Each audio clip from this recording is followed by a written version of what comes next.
Bonjour, je te présente une nouvelle règle. Et c'est mon nom, Lyon, qui sera le mot vedette de cette règle. Regarde bien comment s'écrit mon nom. Il va te permettre de te rappeler la règle que je te présente cette semaine. Est-ce que parfois tu hésites lorsque tu écris les mots qui contiennent les sons on ou yon?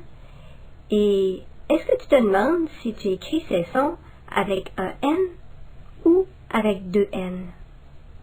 Pour t'aider à découvrir la règle qui va te permettre d'écrire avec plus de facilité les mots qui contiennent les sons on et yon, j'ai écrit beaucoup de mots au tableau. Regarde-les bien et lis ces mots pour découvrir les régularités. Les régularités, cela veut dire trouver ce qui est semblable dans les mots. Arrête sur l'image et essaie de trouver ces régularités et ensuite explique à ton enseignant ce que tu as observé.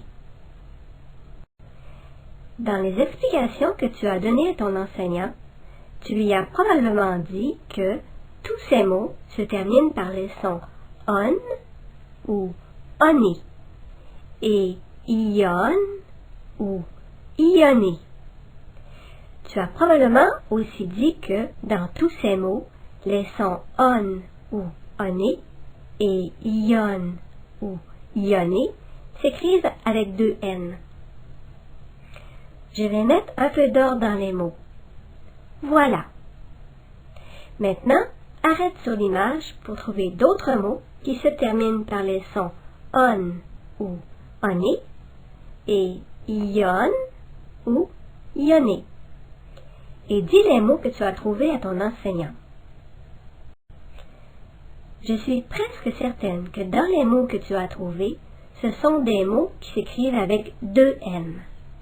Je te dis que je suis presque certaine parce que, en fin de mot, la lettre N est redoublée dans la plupart des mots d'usage courant, qui se terminent par on ou oni et ion ou ioni. Des mots d'usage courant, ça veut dire des mots que tu utilises habituellement. Il y a des mots qui se terminent par on qui s'écrivent avec un N, mais ce sont des mots que tu connais probablement pas, comme les mots anémone, neurone, atone, piston, madone. Tu ne les as certainement pas trouvés. Par contre, il y a quelques mots que tu connais. Ce sont des mots qui se terminent par phone.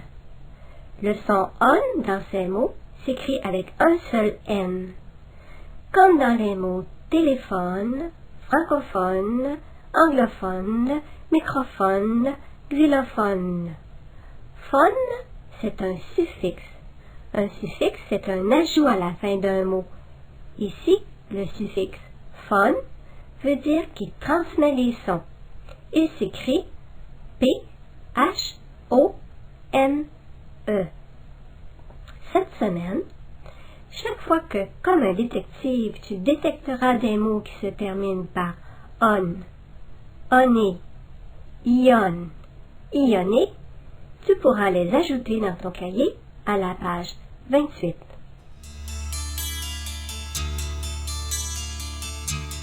Pour t'aider à apprendre la règle des mots qui se terminent par les sons on, oni et ion, ioni, comme dans Lyon, je te propose quelques mots à étudier cette semaine.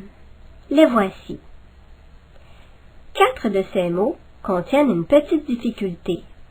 Les deux F dans les mots griffonne et chiffonne et les graphies AM et AN dans les mots cramponner et abandonner. Tu peux trouver des stratégies pour mémoriser les difficultés dans ces mots. Une de ces stratégies, c'est de faire un dessin dans le mot. Pour moi, quand j'ai lu « tu griffonnes », j'ai imaginé que les deux F étaient des griffes et j'ai dessiné des griffes dans le mot « griffonne ». Ensuite, comme il est écrit « tu griffonnes », je me suis dit qu'avec « tu », le verbe qui suit prend toujours un S. Une autre stratégie, c'est de se donner une explication ou de faire un geste en disant le mot. Pour le mot « on chiffonne », je me suis dit que pour chiffonner du papier, j'utilise mes deux mains. Et j'ai fait semblant de chiffonner avec mes deux mains. Les deux F sont mes deux mains qui chiffonnent. Ensuite, comme il est écrit « on chiffonne », je me suis dit que le verbe chiffonner est comme le verbe aimer. Avec on ou il, le verbe aimer ou chiffonner se termine avec e au présent. Toi aussi, tu peux trouver des stratégies pour mémoriser les difficultés dans les mots. Pour la graphie en dans les mots abandonner et cramponner, je te suggère une phrase. Cramponne-toi, n'abandonne pas. Arrête sur l'image pour imaginer cette phrase et expliquer à ton enseignant la stratégie que tu as imaginée pour mémoriser la difficulté dans ces mots. J'espère que tu t'es amusé à trouver des stratégies pour mémoriser les mots abandonner et cramponner. Tu pourras écrire tes stratégies ou les dessiner à la page 29 de ton cahier. Dans les mots que je te propose, il y a aussi des règles que tu connais déjà. Observe bien ces mots. Maintenant, arrête sur l'image pour lire les mots et expliquer les règles à ton enseignant. Les petits dessins que tu imagines et les règles que tu connais vont revenir dans ta tête quand tu écriras un texte et que tu chercheras comment s'écrivent ces mots. Étudie bien ces mots toute la semaine et tu pourras écrire avec plus de facilité les mots de cette règle. À bientôt! Lorsque tu fais la lecture de livres ou de petits romans à la maison ou à l'école, tu vois souvent les mots que je viens d'écrire sur le tableau. Regarde-les bien pour que ce soit plus facile pour toi de les lire et de les écrire. Arrête sur image et lis ces mots avec ton enseignant.